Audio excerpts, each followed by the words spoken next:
नमस्कार, स्टडी 91 में आप सबका हार्दिक स्वागत अभिनंदन है। तो आइए आज हम सब महत्वपूर्ण श्रृंखला के विषय में एक एक करके देखते हैं और बिना देरी किए हुए प्रश्नों की श्रृंखला को करते हैं। ठीक, तो ये आपको रहा पहला प्रश्न। और हिंदी साहित्य का स्वर्ण युग किसके काल को कहा जाता है? तो हिंदी साहित्य का स्वर्ण युग जो है मुगल काल में आपको किसके काल को स्वर्ण युग के नाम से हिंदी साहित्य में जाना जाता है? तो अकबर के काल को, शाहजहां के काल को, हुमायूं के काल को या अलाउद्दीन खिलजी के काल को? तो आपको दिल्ली के इतिहास में अकबर का शासनकाल जो था या आपको जो है ये क्या कहते हैं स्वर्ण युग, हिंदी का स्वर्ण युग कहा जाता है। चूंकि कई महत्वपूर्ण बातें हैं, जैसे आप देखोगे तो आपको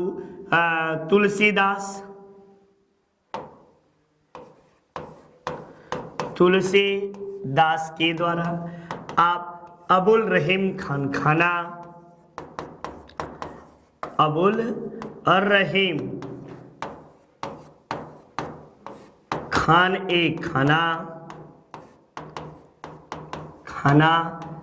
आपको ये सब जो है रहते हैं। साथ ही साथ देखोगे तो अकबर के द्वारा अकबर के समय एक अनुवाद विभाग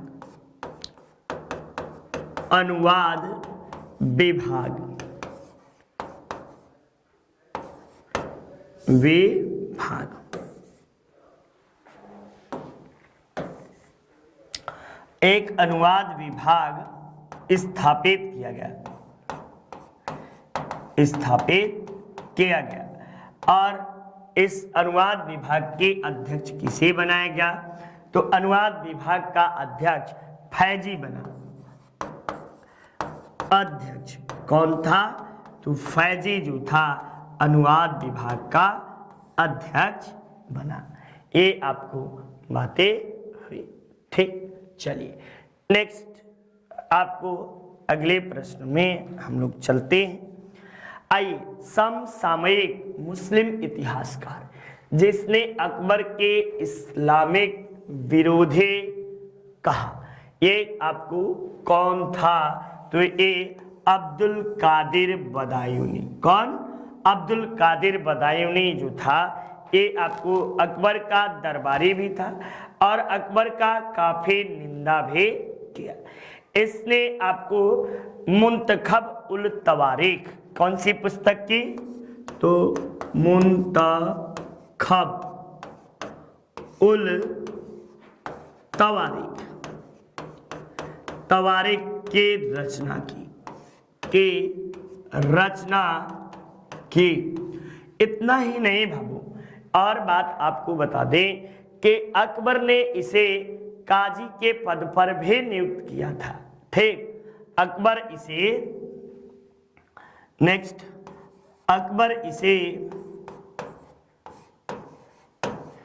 काजी के पद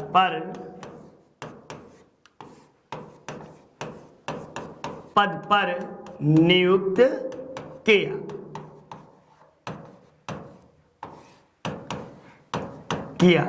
ये बात हुई।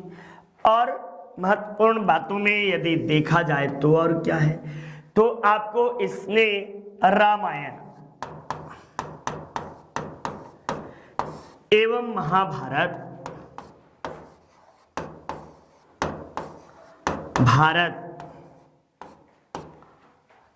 के अनुवाद में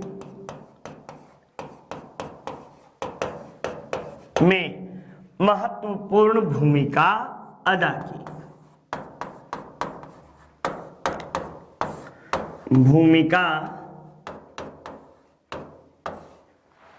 निभाई। ये इसके समय के प्रमुख बातें रहती हैं। ठीक, चलिए आइए आगे चलते हैं। आपको लीलावती का फारसी में अनुवाद किसने किया? तो आप सबको यह बात पता होगी, ठीक ना, कि लीलावती जो थी यह आपको एक गणित की पुस्तक थी। किसकी? गणित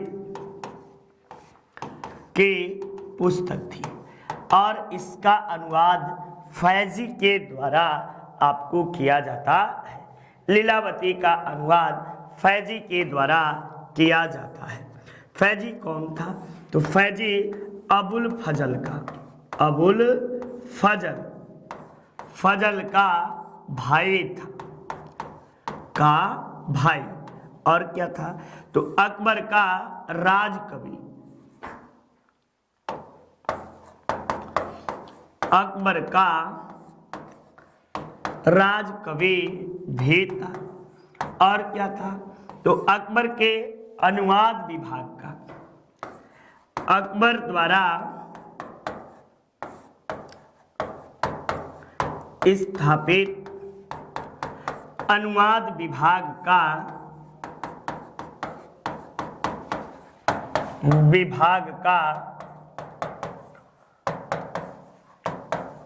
अध्ययन भी था।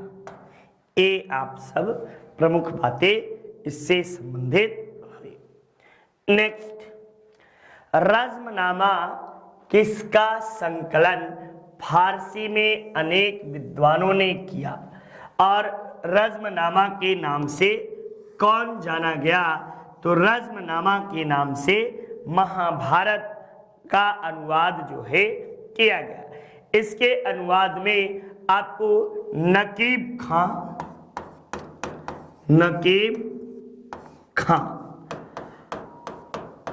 दूसरा अब्दुल कादिर बदायूनी,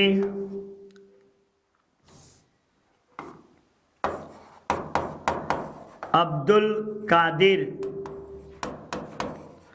बदायूनी और कौन? तो और अगला जो है ये आपको जो रहता है इसका नाम आपको रहता है, बड़ा अच्छा नाम है भाई, शेख सुल्तान, ठीक ना, शेख सुल्तान। ये आपको तीनों मिलकर महाभारत का फारसी में अनुवाद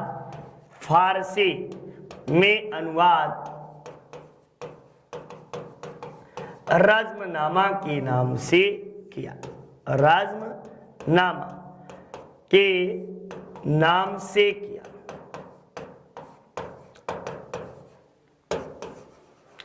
ये आपको प्रमुख बातें रही, ठीक। चलिए नेक्स्ट देखिए, निम्नलिखित कवियों में से अकबर ने किसे मलिक उस शोअरा की उपाधि दी? मलिक उस शोअरा के उपाधि अकबर द्वारा किसे दिया गया? तब आप जवाब देंगे कि फैजी को मलिक उस शोअरा के उपाधि दी गई।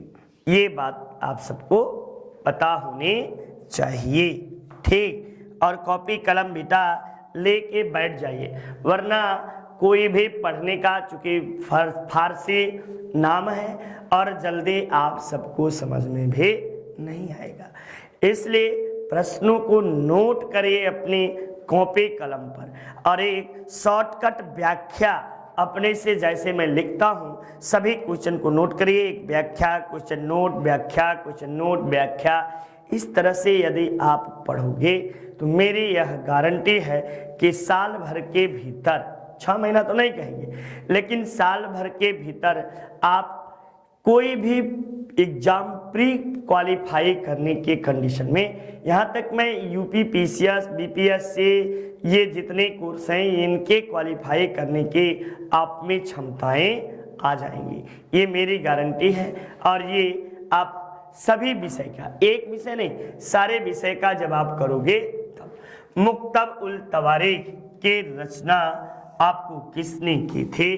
तो अब्दुल कादिर बदायूनी के द्वारा आपको किया गया था। अब्बास खां शेरवानी ने कौन सी की थी? तो अब्बास खां शेरवानी के द्वारा आपको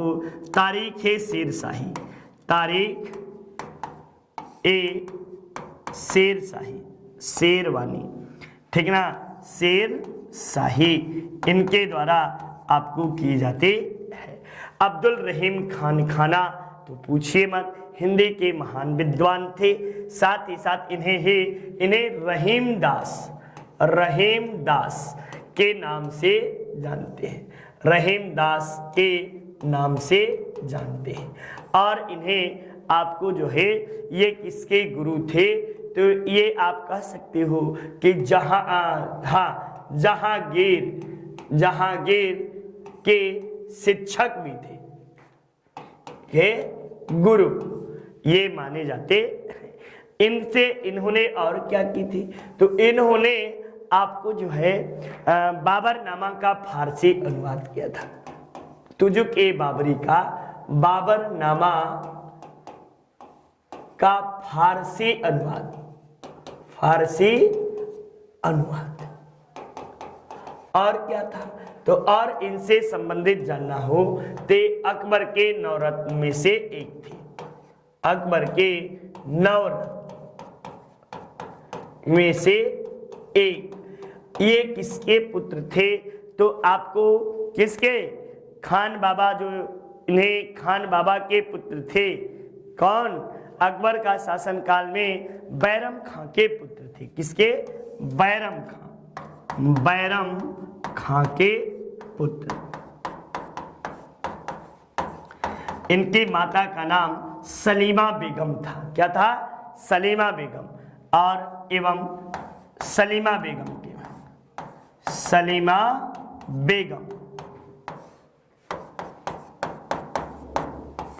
ये बातें रही।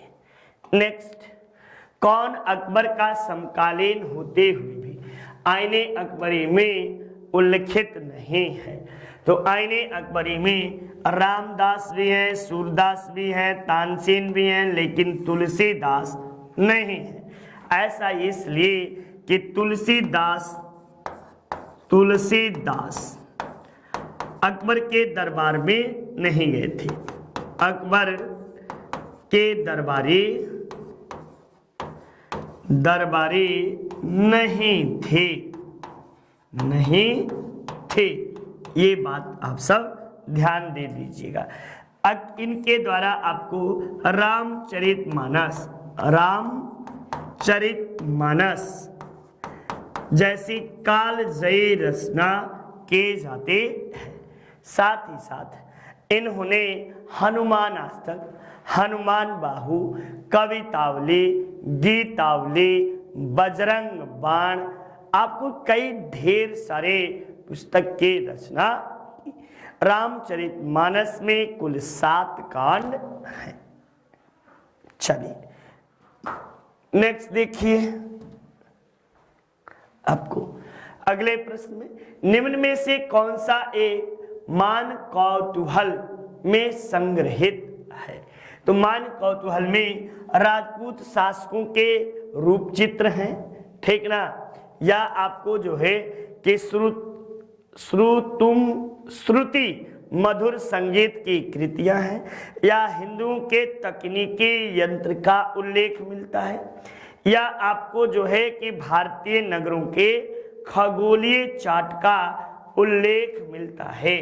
तब आप यदि जाओगे तो मान कौतूहल एक आपको संगीत की पुस्तक है। किसकी, संगीत के पुस्तक मानी जाते हैं, ठीक ना। और इसमें क्या होगा, तो श्रुति मधुर संगीत के यह कृति मानी जाती है, ठीक। ये बातें आपको हुई। चलिए नेक्स्ट प्रश्न के ओर आइए, नेक्स्ट प्रश्न की ओर आते हैं हम सब। निम्नलिखित में से किस शासक ने संगीतकार लाल खां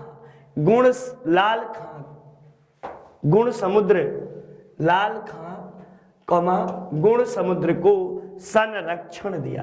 तो लाल खां और गुण समुद्र को संरक्षण देने वाला आपको कौन था, तो ये शाहजहां था। ये लाल खां और गुण समुद्र जो थे ये आपको कौन थे, तो ये संगीत के महान जो थे माने जाते हैं। और एक तरह से कह सकते हो कि लाल खां को ये गुण समुद्र जो था ये आपको क्या था, तो ऐसे करो, ऐसे लाल खां को गुण समुद्र की उपाधि दी थी। ये उपाधि शाहजहां द्वारा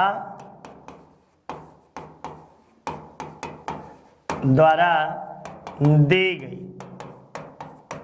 ठीक ना। ये आपको तानसेन के दामाद लगते थे, ठीक ना। तानसेन के ये जो थे संबंधी माने जाते थे। चलिए, ठीक ना। अच्छा, ये गलत बताया मैंने, ये तानसेन के पुत्र, तानसेन के पुत्र विलास खां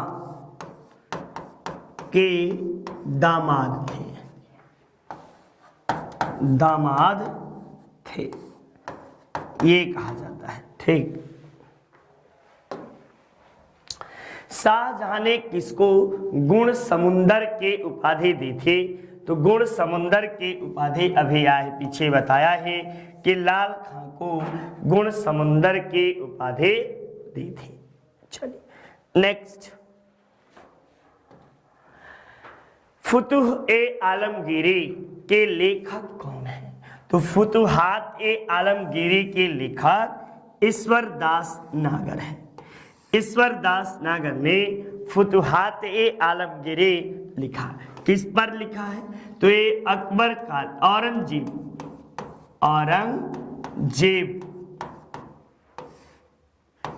कालीन पुस्तक है, और इसमें औरंगजेब के विजयों, औरंगजेब की नीतियों आदि का वर्णन आपको किया गया है। नेक्स्ट, किसने मध्यकालीन भारत के बारे में लिखा, तो मध्यकालीन भारत के बारे में यदि कहा जाए कि सर्वप्रथम किसने लिखा, तब आप जवाब दीजिएगा कि बर्नियर जो था ये मध्यकालीन भारत के विषय में लिखा। ये आप सब पता है। इब्न बतूता पूछेगा तो मोहम्मद बिन तुगलक MBT कर दीजिएगा, इसी के दरबार में आया था। अल बरूनी किसके साथ आया था, तो महमूद गजनवी के साथ आया था, महमूद गजनवी, ठीक ना।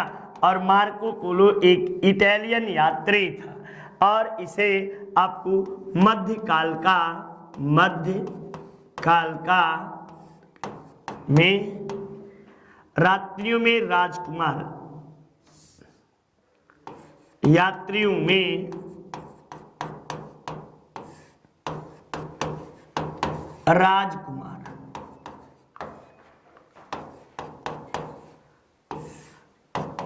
कहा जाता है। यात्रियों में राजकुमार कहा जाता है।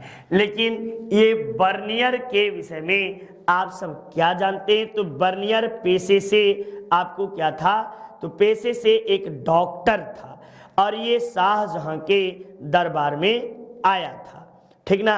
ये आपको पेशे से डॉक्टर था, पेशे से एक फ्रांसीसी था, इसे लिखो, फ्रांसीसी डॉक्टर था जो शाहजहां के दरबार में आया,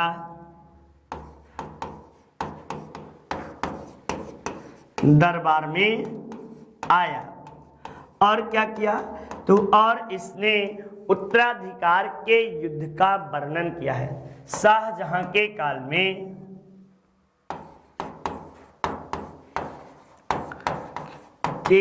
में हुए उत्तराधिकार के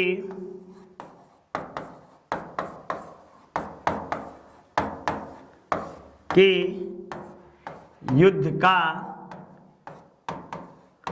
वर्णन किया है।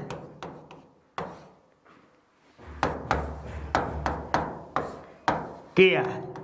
ये कई बार, ये सब प्रश्न बड़े गूढ़ प्रश्न हैं और आपको हमेशा ये सब VVIP IMP कर लो, ये सब कई बार प्रश्न पूछे जाते हैं, ठीक ना।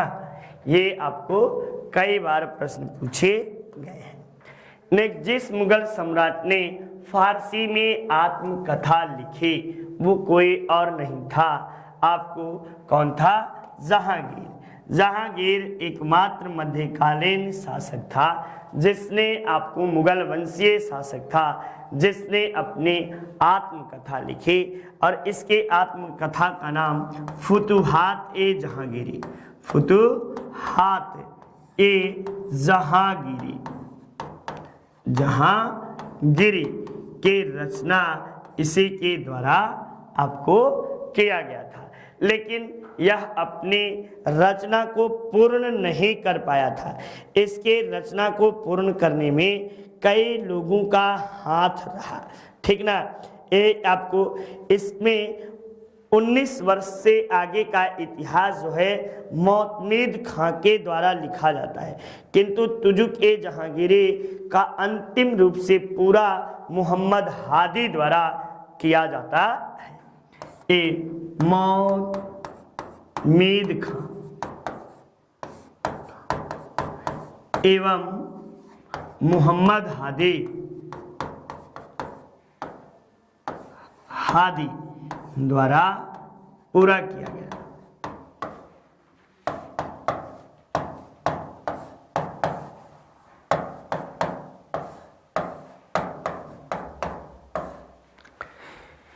ये आपको बात हुई, ठीक।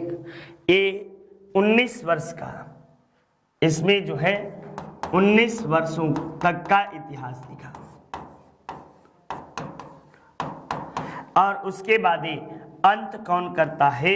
तो अंत इसने किया, ठीक। चलिए, पंडित जगन्नाथ किसके दरबार के राजकवि थे? तो ये आपको शाहजहां के दरबारी राजकवि कौन थे? तो पंडित जगन्नाथ थे और इन्हीं के द्वारा आपको गंगा लहरी, इनके द्वारा कई महत्वपूर्ण ग्रंथों की रचना की गई। रस गंगाधर और गंगाधर लहरी, रस गंगाधर और गंगाधर लहरी, गंगा लहरी की रचना आपको इन्हीं के द्वारा किए जाते हैं। किनके द्वारा? पंडित जगन्नाथ के द्वारा। आपको किसके समय में? तब आप याद रखिएगा कि ये किसके समय में रचित किया गया? तो आपको शाहजहां के काल में रचित हुआ, ठीक ना। ये आपको बातें हुई। वह प्रसिद्ध जैन आचार्य जो कौन थे, जिनको अकबर ने बहुत सम्मानित किया था? तो वो कोई और नहीं, हरि विजय सूरी थे। हरि विजय सूरी को अकबर ने जगत गुरु के उपाधि दी थी। क्या दी थी? तो जगत गुरु के उपाधि, जगत गुरु के उपाधि अकबर द्वारा आपको किसे दी गई थी? तो विजय हरि सूरी को जगत गुरु के उपाधि इसने प्रदान की थी। नेक्स्ट, आइए अगले प्रश्न के ओर चलते हैं। इसमें बहुत कुछ आपको देखने को मिलेगा, ठीक ना। ये आपको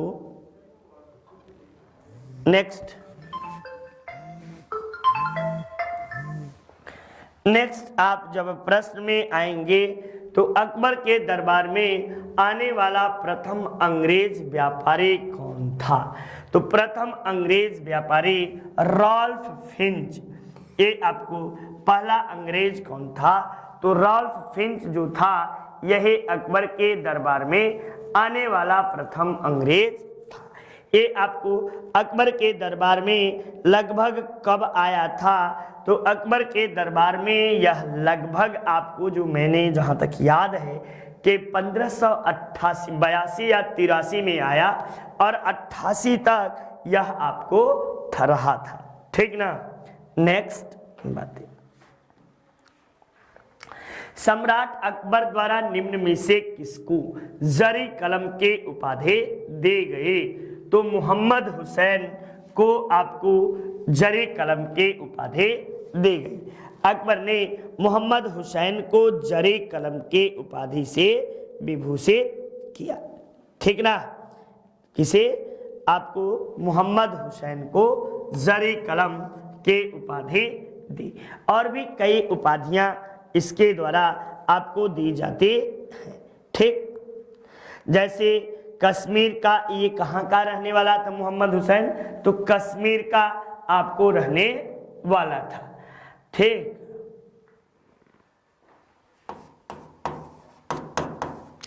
एक सीरी कलम भी है, जरी कलम, सीरी कलम, अभी आएगा प्रश्न। अब्दुल समद, ये आपको बहुत बड़ा चित्रकार था। ठीक ना। मीर सैयद अली, ये भी चित्रकार थे। कालनौर में राज्याभिषेक के समय अकबर की आयु कितनी थी? जब कालनौर में राज्याभिषेक हुआ तो उस समय अकबर की आयु मात्र 13 वर्ष के अवस्था में अकबर जो था यह गद्दी पर बैठा।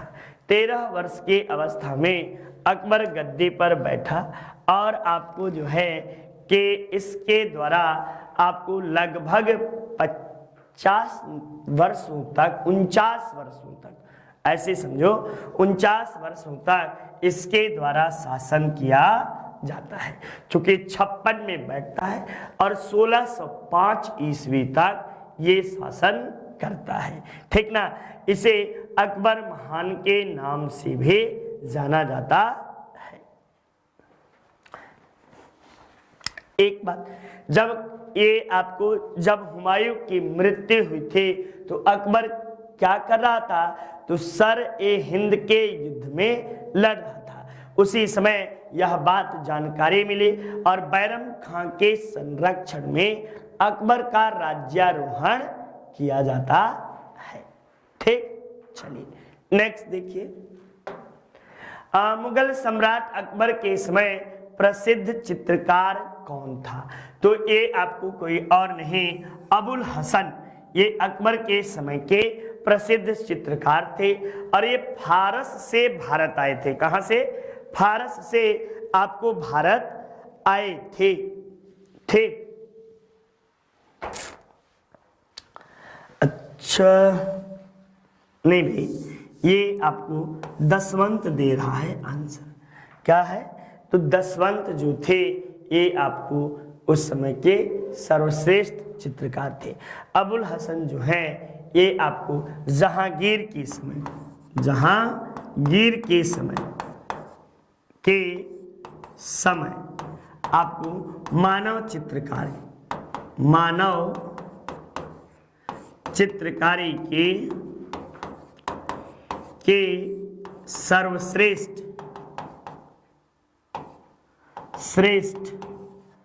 चित्रकार। और एक बात और बता दें कि अबुल हसन ने ही फुतुहात ए जहांगीरी जो था, फुतुहात ए जहांगीरी के मुख्य पृष्ठ पर आपको चित्रकारी की थी।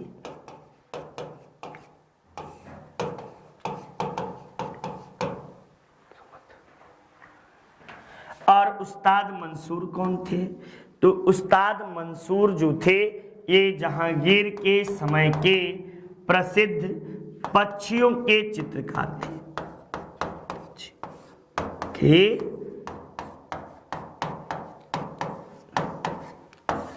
चित्रकार उस्ताद मंसूर को माना जाता है। यहां तक हम सब देखिए। आइए आगे देखते हैं। इंग्लैंड की महारानी एलिजाबेथ प्रथम का समकालीन कौन था? तो इंग्लैंड की महारानी एलिजाबेथ का समकालीन आपको अकबर था। अकबर का शासनकाल और इंग्लैंड की महारानी एलिजाबेथ का शासनकाल लगभग दोनों का एक बराबर था, ठीक ना। 4 वर्षों का अंतर आपको देखने को मिलता है, ठीक। चलिए नेक्स्ट आइए, अकबर द्वारा अपनाई गई सुलह एक कुल की अवधारणा निम्नलिखित में से किस पर आधारित है? तो अकबर द्वारा अपनाई गई सुलह एक कुल के अवधारणा जो है ये आपको धार्मिक सहनशीलता पर या आपको राजनीतिक उदारता पर या उदारवादी दृष्टिकोण को अपनाते हुए या उपयुक्त में से सभी को, तो ये आपको अकबर के उपयुक्त में से सभी को देखकर ही सुलह एक कुल की अवधारणा अकबर द्वारा दे गई थी। सुलह एक कुल जो था ये आपको इसका अर्थ था कि उदारता, भाईचारे के साथ एक दूसरे के साथ रहना और अच्छे तरीके से राज्य में शांति व्यवस्था बनाए रखना, ये आपको प्रमुख बात थी। नेक्स्ट, सुलह एक कुल का सिद्धांत किसके द्वारा प्रतिपादित किया गया? तो सुलह एक कुल का सिद्धांत जो था ये अकबर के द्वारा प्रतिपादित किया गया। अकबर के द्वारा आपको जो है सुलह एक कुल के नीति अपनाई जाती है, ठीक ना। सुलह एक कुल अकबर द्वारा आपको अपनाया जाता है और अकबर ने सुलह एक कुल को जो है नीति को बढ़ावा दिया। नेक्स्ट अगले प्रश्न में आइए, अगले प्रश्न की ओर हम लोग चलते हैं। देखिए तो अगले प्रश्न में दिल्ली के कौन सा ऐतिहासिक स्मारक भारतीय तथा फारसी वास्तुकला का सर्वश्रेष्ठ उदाहरण माना जाता है? तो ये कोई और नहीं, ये हुमायूं का मकबरा माना जाता है। किसका? हुमायूं का मकबरा जो है ये दिल्ली सल्तनत का सब सर्वश्रेष्ठ मिश्रण भारतीय शैली और पारसी शैली दोनों का माना जाता है। इसका निर्माण जो है हाजी बेगम, इसके द्वारा हाजी बेगम के द्वारा कराया गया। हाजी बेगम द्वारा अपने पति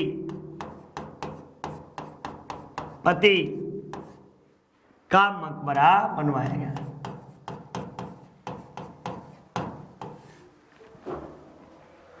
इसका निर्माण करता कौन था या वास्तुकार कौन था? इसका वास्तुकार मिर्जा गयास बेग। कौन? गयास बेग, अब्दुल गयास बेग, ये आपको था। इसका निर्माण कब हुआ? तब निर्माण जो था ये आपको 1565 ईस्वी में इसका निर्माण हुआ। यहाँ पे और क्या था? तो यह लाल रंग में लाल संगमरमर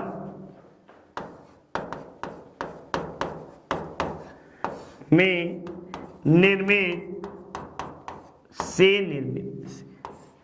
निर्मित प्रथम मकबरा।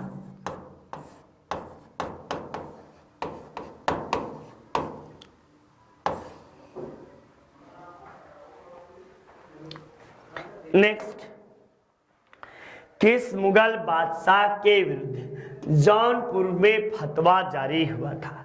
तो जौनपुर में चूंकि आपको अकबर के द्वारा दीन ए इलाही धर्म जब चलाया जाता है तो आपको चूंकि उस समय जौनपुर जो था वो मुस्लिम तालीम का प्रधान केंद्र हुआ करता था और जौनपुर के मौलवी साहब के द्वारा अकबर के विरुद्ध जो था वह आपको फतवा जारी किया गया था। अकबर के विरुद्ध फतवा जारी किया गया था, ठीक ना। जौनपुर के मुल्ला यजदी के द्वारा, ठीक ना, इनका नाम भी फतवा जारी करने वाला जारी किया। किसने? तो मुल्ला यजदी,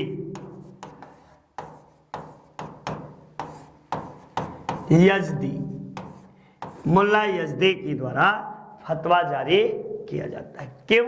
तो आपको जब इसने दीन इलाही धर्म को चलाया और हिंदुओं के प्रति इसकी सहानुभूति बढ़ने लगी, तो ऐसे स्थिति में आपको यजदी द्वारा फतवा जारी किया जाता है। नेक्स्ट, अकबर ने दीन ए इलाही किस वर्ष प्रारंभ किया? मैं चाहता तो पीछे भी बताता, लेकिन इसीलिए नहीं बताता हूं कि जो प्रश्न याद आ जाता है तो आप सब कैसे करोगे। तो अकबर के द्वारा 1582 ईस्वी में आपको दीन ए इलाही धर्म चलाया गया। इसे तौहीद ए इलाही क्या कहते हैं? तौहीद ए इलाही, तौहीद ए इलाही भी इसे कहा जाता है। और क्या कहेंगे? तो और इसे आपको इस धर्म का प्रधान पुरोहित कौन था? पुरोहित, तब आप जवाब देंगे अबुल फजल, अबुल फजल।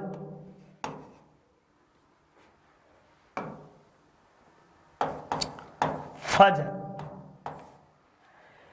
एकमात्र हिंदू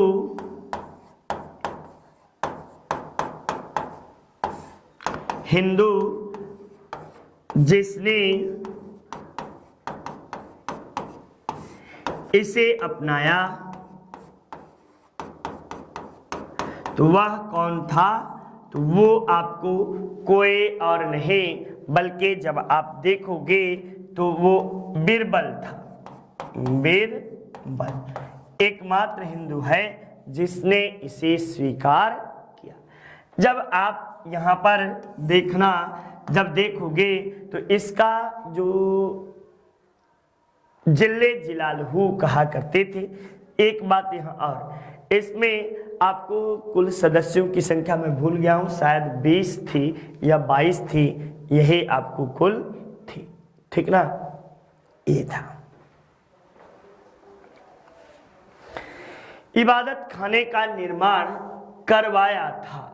इबादत खाने का निर्माण अकबर के द्वारा किया गया था। इबादत खाना में आपको सभी धर्म के अनुयायियों इसमें भाग लिया करते थे। और इबादत खाना जो था, ये आपको इसका निर्माण जब हुआ तो यह इसे क्या कहते हैं? तो ये आपको आराधना गृह कहकर भी इसे कह सकते हैं। और ये हमेशा शुक्रवार के शाम को, किसको? गुरुवार के शाम को ये हमेशा खुलता था। और यहाँ पर आपको जो है कि सभी धर्म के धर्मावलंबी इकट्ठा होते थे और उस पर संवाद किया करते थे। ठीक ना?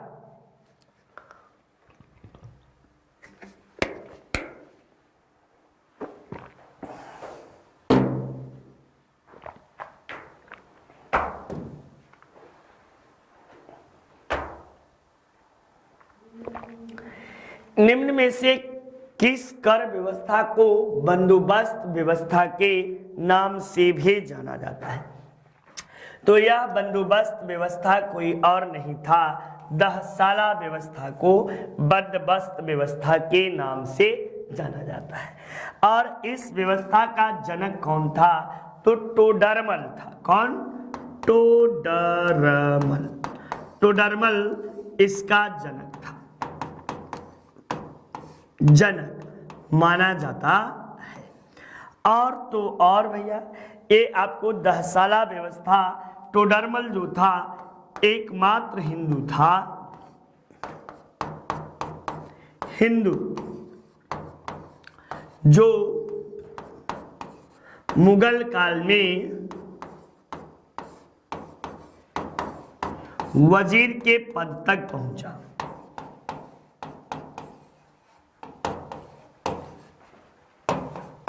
पद तक पहुंचा, ये आपको बातें हुई। ठीक, चलिए नेक्स्ट। अकबर ने भूराजस्व व्यवस्था की एक प्रसिद्ध नीति आईने दहसाला पद्धति किसके द्वारा निर्मित की गई थी? तब आगे गया कि इस व्यवस्था का जनक कौन था? टोडरमल जो थे इस व्यवस्था के जनक माने जाते थे। और ये आपको कब लागू हुआ था? तो शायद 1580 ईस्वी में। कब? 1580 या 81 है, देख लीजिएगा। 1580 ईस्वी में आपको आईने दहसाला व्यवस्था लागू किया गया था अकबर के द्वारा। नेक्स्ट, आप जाब्ती प्रणाली किसकी उपज थे? तो जाब्ती प्रणाली जो थी ये आपको किसके दिमाग की उपज थी? ऐसे लिखना चाहिए था, किसके दिमाग के उपज मानी जाती है? तो जाब्ती प्रणाली अकबर के दिमाग की उपज मानी जाती है। ये आपको इसमें मुख्य रूप से जाब्ती प्रणाली में था क्या? तो जाब्ती प्रणाली के तहत आपको मुगल साम्राज्य के बादशाह अकबर द्वारा यह टोडरमल के सुझाव पर स्थापित किया जाता है। यह एक भूराजस्व की प्रणाली थी, भूराजस्व प्रणाली मानी जाती है।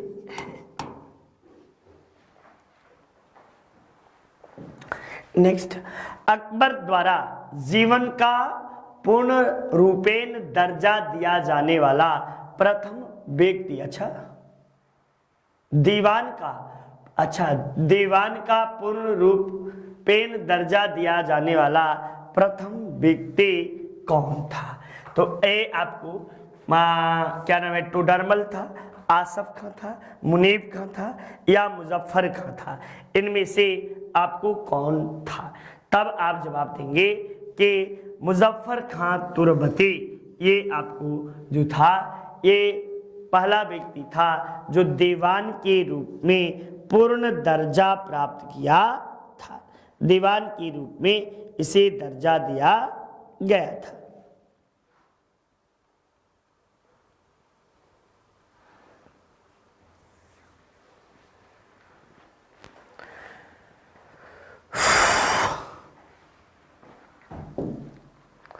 नेक्स्ट, निम्न में से किसने यह आज्ञा दी थी कि आदमी को एक ही स्त्री से विवाह करना चाहिए और तब वह तभी दूसरे विवाह कर सकता है जब उसके पहले पत्नी वंध्या हो? वंध्या का मतलब जब उसे संतान की प्राप्ति न हो रही हो। तो यह फरमान अकबर के द्वारा दिया गया था।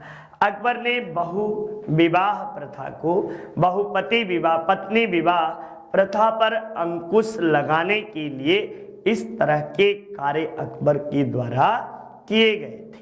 ठीक, चलिए नेक्स्ट आइए देखते हैं अगले प्रश्न में। किस चिश्ती संत की दरगाह पर अकबर दर्शन हेतु जाया करता था? तो आपको वह कोई और नहीं, आपको कौन था? मुइनुद्दीन चिश्ती, शेख मुइनुद्दीन चिश्ती के दरगाह पर अकबर जो था ये हमेशा जाया करता था।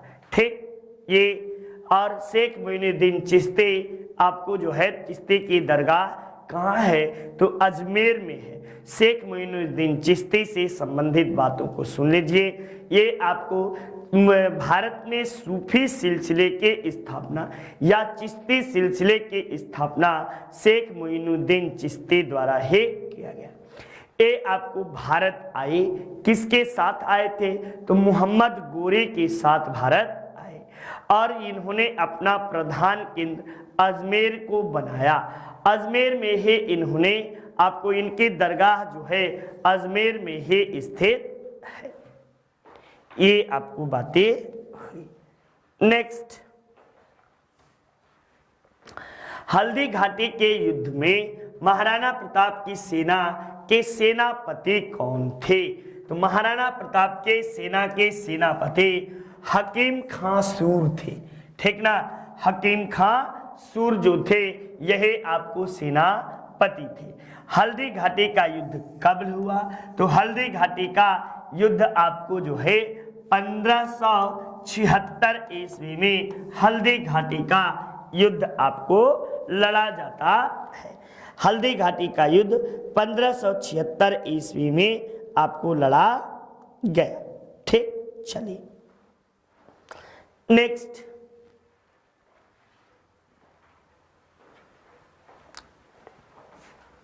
सही है ना? अकबर ने सर्वप्रथम वैवाहिक संबंध राजपूतों के जिस गृह से स्थापित किए थे वो कौन थे? तो कछवाहों के साथ अकबर द्वारा सर्वप्रथम विवाह किया जाता है। और किसके? तो कछवाहा राजकुमारी आपको जो है राजकुमारी मरियम उज़्ज़मानी, किसके द्वारा? मरियम उज़्ज़मानी, उज़्ज़मानी, ये आपको हरखा बाई का नाम था। किसका? हरखा बाई। ये किसकी पुत्री थी हरखा बाई? तो ये पुत्री थी राजा भारमल, राजा भारमल के यह पुत्री थी। ठीक, चलिए नेक्स्ट देखिए।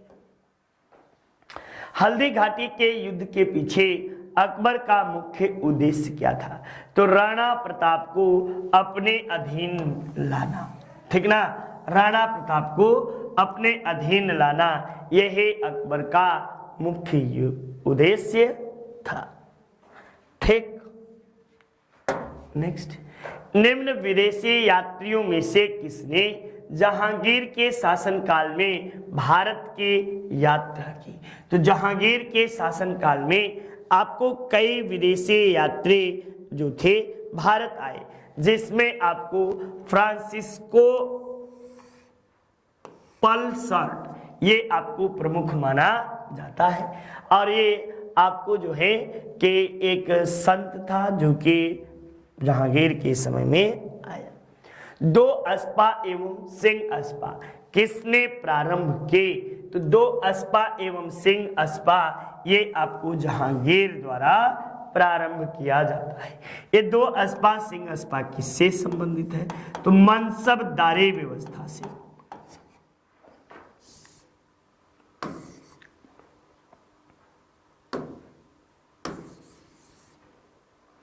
मनसबदारी व्यवस्था से। ये मनसबदारी व्यवस्था की शुरुआत किसने की? तो शुरुआत जो था ये अकबर के द्वारा किया गया, अकबर द्वारा। ठीक ना? कहां से अकबर ने लाया?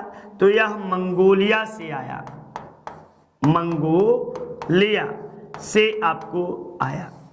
आपको मुख्य बात में और क्या देखनी है? तो मंगोलिया से आने के बाद आपको इसमें मुख्य रूप से देखना है कि यह जो था दशमलव प्रणाली पर आधारित थी। किस पर? दशमलव प्रणाली पर यह आपको आधारित थी। ये आपको इसमें जात एवं सवार, जात एवं सवार होते थे। यहीं पे आपको अकबर के समय में सबसे कम जात या सवार 10 का और सबसे अधिक 10,000 तक के जात और सवार हुआ करते थे। नेक्स्ट देखिए, इनमें से किसे शाहजहां ने शाह ए बुलंद इकबाल के उपाधि प्रदान की थी? ये कोई और नहीं, शाहजहां का ज्येष्ठ पुत्र दारा शिकोह था। इसे द्वितीय अकबर के नाम से भी जाना जाता था। द्वितीय अकबर, ये आपको शाहजहां का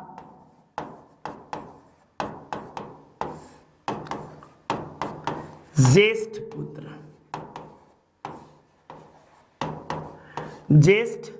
पुत्र था। और इससे और क्या है? तो और आपको जो है कि इसने सिर-ए-अकबर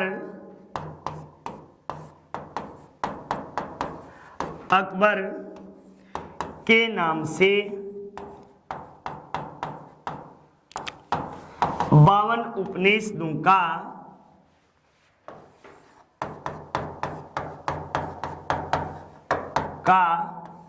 फारसी में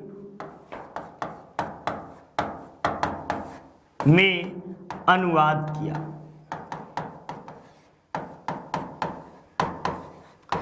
ये आपको प्रमुख बातें रही।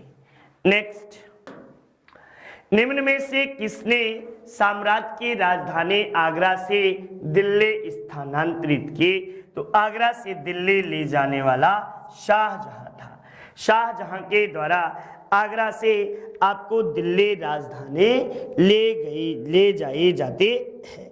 और ये आपको दिल्ली राजधानी कब ले गया था? तो 1638 ईस्वी में, 1638 ईस्वी में इसने राजधानी परिवर्तित किया।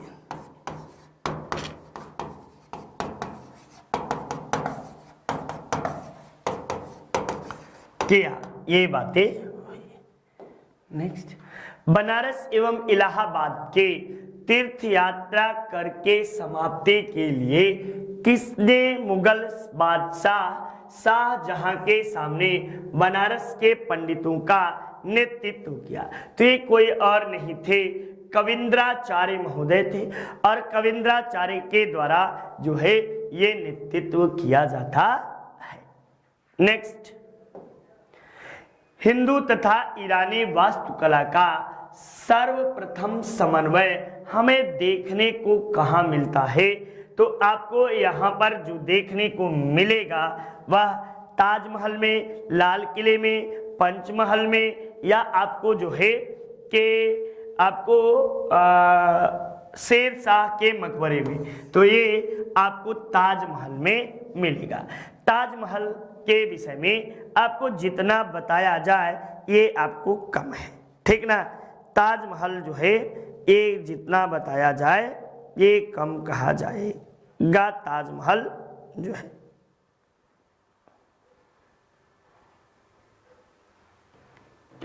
चलिए नेक्स्ट,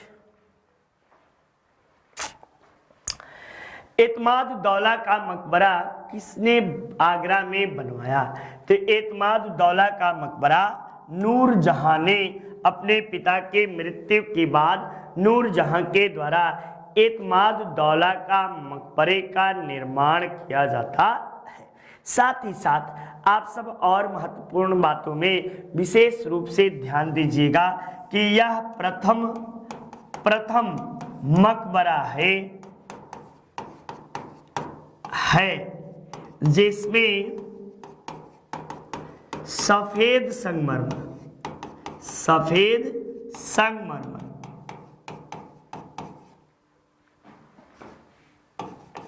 का प्रयोग किया गया।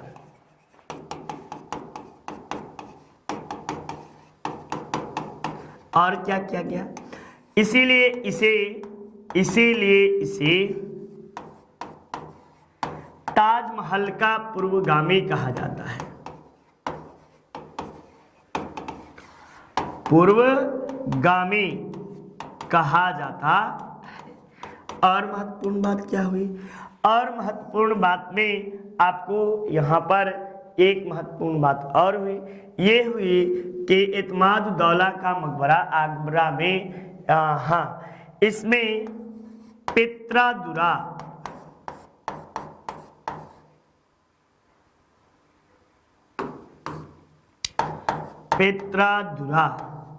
शैली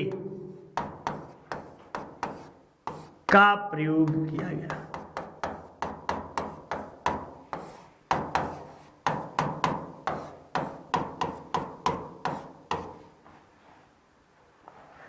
नेक्स्ट, निम्नलिखित मुगल बादशाहों में किसने अपने आत्मकथा फारसी भाषा में लिखे? तो ये आपको जहांगीर के द्वारा फारसी भाषा में लिखी गई और शायद पीछे एक बार था ही फुतुहात ए जहांगीरी, जहांगीरी आपको जो है यही लिखा गया। नेक्स्ट, निम्नलिखित चित्रकारों में से किसे जहांगीर ने नादिल उज जमा के पदवे दिया? तो नादिल उल जमा आपको अबुल हसन को इसने दिया था। और अबुल हसन जो थे ये व्यक्ति चित्रकारी के सर्वश्रेष्ठ, व्यक्ति न लिखो मानव लिखो, मानव चित्रकारी के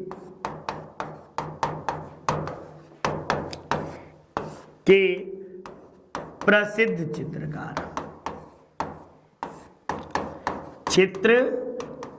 थे। साथ ही साथ एक बात और याद रख लो कि ये आपको जो थे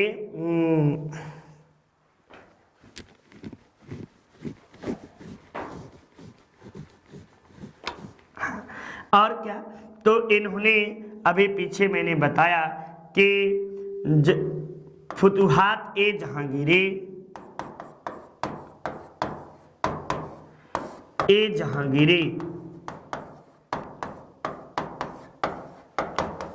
मुख्य पृष्ठ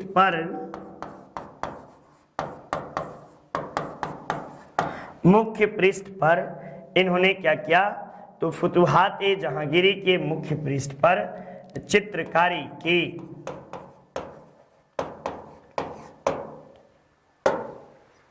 मुगल चित्रकला किसके राज्यकाल में अपनी पराकाष्ठा पर पहुंची? तो ये आपको चित्रकला का स्वर्ण युग किसके समय को कहते हैं? तो जहांगीर के काल को चित्रकला का स्वर्ण युग। और आपको इसका जो था स्थापत्य कला का स्वर्ण युग कहा जाता है।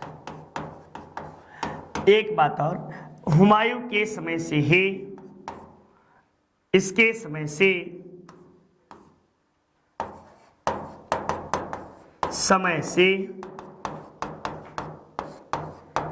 भारत में चित्रकला की शुरुआत हुई।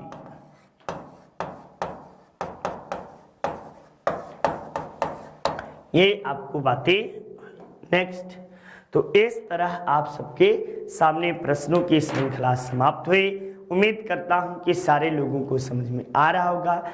और व्याख्या के लिए मैंने जो पढ़ाया है वहां से आप कलम कॉपी लीजिए और सारे क्वेश्चन का डिटेल्स में कॉपी पर बैठकर क्वेश्चन और आपको आंसर दोनों की व्याख्या, और तब जब आप पढ़ लेंगे, पन्ना पलटेंगे, तो मैं ये दावे के साथ कहता हूँ कि आपके परीक्षाओं में आपसे एक भी गलतियाँ होने की चांसेस नहीं है, क्योंकि प्रैक्टिस मेक्स मैन परफेक्ट। मैं इतना ही जानता हूँ कि अभ्यास से आदमी को पूर्ण बनाता है। और आप सब भी अपनी सफलता की बुलंदियों को प्राप्त करिए। यही ईश्वर से मेरे अनंत गहराइयों से, हृदय की अनंत गहराइयों से ये आप सब के लिए शुभकामनाएं हैं। जय हिंद, जय भारत।